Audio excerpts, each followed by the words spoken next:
Hello students, welcome. इस video में आप सीखेंगे electronic configuration. Class 9 and class 10 की साइंस के लिए बहुत इंपॉर्टेंट टॉपिक है ये। तो बेसिकली किसी भी एलिमेंट में इलेक्ट्रॉन्स होते हैं, तो वो इलेक्ट्रॉन्स किस तरह से होते हैं, किस तरह से उसमें भरते हैं किसी एटम में, ये आप सीखेंगे। फॉर एग्जाम्पल, अब देखो ये है क्या टॉपिक। फॉर एग्जाम्पल, अगर आपसे पूछा जाए कि सोडियम का इलेक्ट्रॉनिक कॉन्फ़िगरेशन क्या है। सोडियम में टोटल 11 इलेक्ट्रॉन्स होते हैं। सोडियम का एटॉमिक नंबर 11 होता है, तो इसमें 11 इलेक्ट्रॉन्स होते हैं। अब ये जो इसके 11 इलेक्ट्रॉन्स हैं, ये सोडियम में किस तरह से भरते हैं, यही इसका इलेक्ट्रॉनिक कॉन्फ़िगरेशन है। तो जो 11 है वो किस तरह से होता है। 11 होता है 2 8 1। अब इसमें कौन सा रूल अप्लाई हुआ है ये भी मैं आपको समझाऊंगा, बट मैं आपको उससे पहले ये बता देता हूं कि जो एटम होते हैं, एटम में सबसे अंदर होता है न्यूक्लियस। न्यूक्लियस में होते हैं प्रोटॉन्स और न्यूट्रॉन्स। इसके अराउंड इलेक्ट्रॉन्स रिवॉल्व करते हैं, इसके अराउंड इलेक्ट्रॉन्स होते हैं। तो देखो, और इलेक्ट्रॉन्स शेल में मूव करते हैं।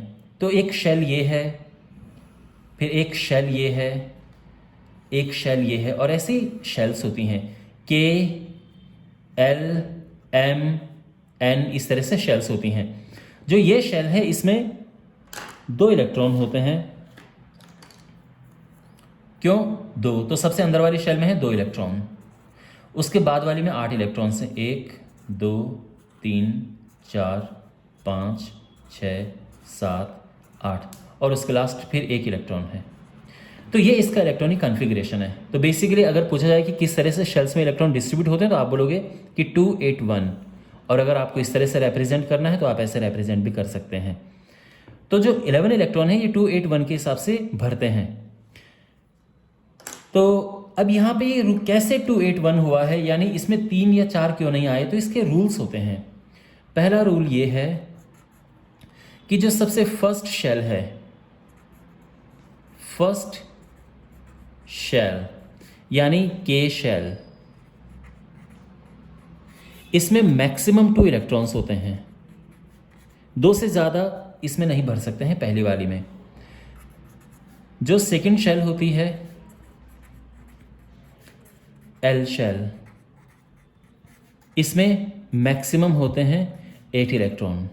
ठीक है, ये 2n² रूल फॉलो करते हैं। 2n² कैसे? अगर आप n1 रखेंगे तो ये हो जाएगा 1 का स्क्वायर 1, 2 1 2। अगर आप n2 रखेंगे तो 2 का स्क्वायर 4, 4 2 8। तो ये 2n² रूल फॉलो करते हैं। यानी अगर मैं बात करूं कि थर्ड में कितने होते हैं, m शेल, तो इसमें मैक्सिमम 18 होते हैं। कैसे? 2n²। n की जगह पे 3 रख देंगे क्योंकि थर्ड शेल है। 3 3 ज़ा 9, 9 2 ज़ा 18। फोर्थ शेल में कितने होते हैं?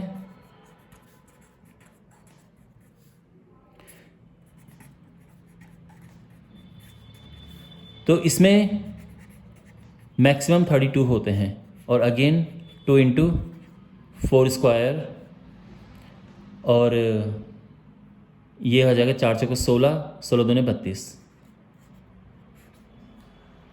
और इस तरह से ये बेसिकली 2n² रूल है। लेकिन इस रूल के बहुत सारे इसमें एक्सेप्शंस हैं, बहुत सारी जगह पे रूल नहीं अप्लाई होता है। जो इम्पोर्टेंट है वो आपको समझना है, ये दोनों जो आपके सिलेबस में है, कि पहले में 2, दूसरे में 8। ये इम्पोर्टेंट आपके लिए समझना। और उसके बाद इम्पोर्टेंट क्या है कि जो लास्ट है, लास्ट शेल, उसमें 8 से ज़्यादा नहीं होंगे।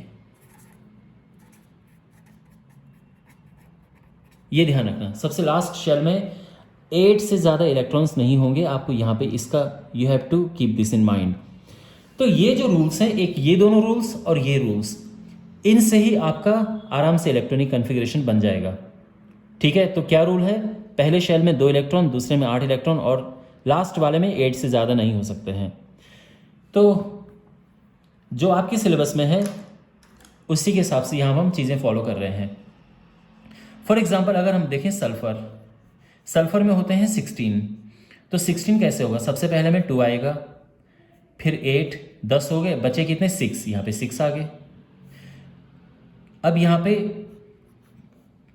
पोटेशियम में होते हैं 19, पहले में 2 भरते हैं, फिर 8, क्योंकि 8 से ज़्यादा नहीं हो सकते सेकंड में।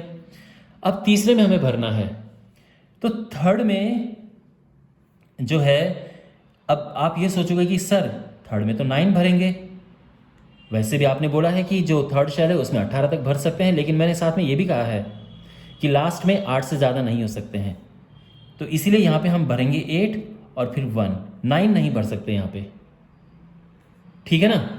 अच्छा, अगर हम बात करें कैल्शियम की, कैल्शियम होता है 20, 2, 8, 8, 2, 8 2 10, बचे 10, लेकिन इसमें 10 नहीं भर सकते क्योंकि लास्ट में 10 नहीं हो सकते हैं।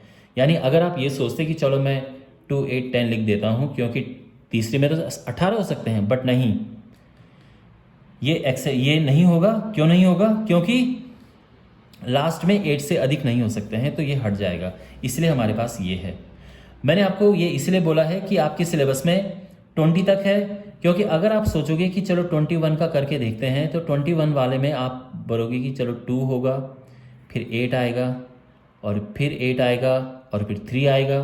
तो एक तरफ से देखा जाए तो सारे रूल्स फॉलो हो रहे हैं, लेकिन 21 वाला ऐसे डिस्ट्रीब्यूट नहीं होता है। 21 वाला डिस्ट्रीब्यूट होता है 2, 8, 9, 2।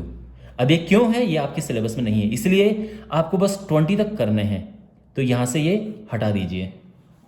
और 20 तक जो है आपको पता होना चाहिए कि कौन सा एलिमेंट जो है उसका एटॉमिक नंबर क्या है। फॉर एग्जांपल, अगर मैं बोलूँ कि भाई आपको सिलिकॉन का इलेक्ट्रॉनिक कॉन्फ़िगरेशन लिखना है, इलेक्ट्रॉन का डिस्ट्रीब्यूशन शेल्स में कैसे होता है वो आपको लिखना है, तो आप बोलोगे सिलिकॉन का 14 होता है, तो 14 में हो जाएगा 2, 8 एंड 4, ठीक है ना। ऑक्सीजन, तो ऑक्सीजन में होते हैं 8 इलेक्ट्रॉन्स, सॉरी, तो 8 में यानी 2 एंड 6, बस हो गए डिस्ट्रीब्यूट। सारे रूल्स फॉलो हो रहे हैं यहाँ पे। अगर मैं बात करूँ नाइट्रोजन में टोटल होते हैं 7, तो 7 पहले में 2 और दूसरे वाले में 5, ठीक है। अच्छा, लिथियम में होते हैं टोटल 3, तो ये होगा पहले में 2 और फिर 1, ठीक है। बेरिलियम में टोटल होते हैं 4, यानी पहले में 2 दूसरे में भी 2, ठीक है। बोरॉन में होते हैं 5, यानी पहले में 2 दूसरे में 3, ठीक है। क्लोरीन में होते हैं 17, 2, 8 एंड 7।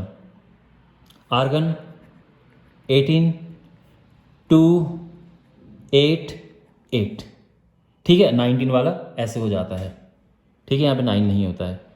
आई थिंक लगभग सभी कवर कर दिए हैं। अगर मैं बात करूँ हीलियम की, तो हीलियम में तो केवल 2 होते हैं, तो वो उसमें एक ही शेल होती है, वो केवल 2 इस तरह से आएगा, ठीक है। और हाइड्रोजन में भी एक ही शेल होती है, इसमें एक ही इलेक्ट्रॉन होता है, तो ये हाइड्रोजन ऐसे आएगा। मीन्स अगर आपको बनाना हो तो कैसे बनेगा हाइड्रोजन, तो हाइड्रोजन का ये न्यूक्लियस है, और इसमें ये एक प्रोटॉन होता है अंदर, और उसके चारों ओर यहाँ पे एक इलेक्ट्रॉन, क्योंकि इसमें एक ही इलेक्ट्रॉन होता है, ठीक है ना। अगर मैं बात करूँ बेरिलियम की, तो बेरिलियम का 4 होता है टोटल इलेक्ट्रॉन्स, तो 2 एंड 2, पहले में 2 दूसरे में 2, तो ये तो न्यूक्लियस हो गया जिसमें प्रोटॉन्स हैं, न्यूट्रॉन्स हैं। पहली शेल में 2 इलेक्ट्रॉन और दूसरी शेल में 2 इलेक्ट्रॉन्स। अब ये इलेक्ट्रॉनिक कॉन्फ़िगरेशन बहुत काम आता है, ये जो आप पढ़ रहे हैं ये बहुत यूज़फुल होता है। इससे आपको पता चलता है कि कौन से पीरियड में है, पता चलता है कि कौन से ग्रुप में है। उसका वीडियो मैं बना चुका हूँ, आप देख सकते हैं, प्लेलिस्ट आपको डिस्क्रिप्शन में मिल जाएगी, उसमें क्लिक करना तो आपको इस तरह के वीडियोज़ मिल जाएंगे। और आपको इससे वैलेंसी भी पता चलती है कि वैलेंसी क्या है, वैलेंसी का भी वीडियो आपको मिल जाएगा उसी प्लेलिस्ट में। लेकिन बस इस वीडियो में आपको मुझे ये बताना था कि इलेक्ट्रॉन्स किस तरह से डिस्ट्रीब्यूट होते हैं डिफरेंट शेल्स में, ठीक है। तो आई होप आपको समझ आ गया होगा। Thanks for watching.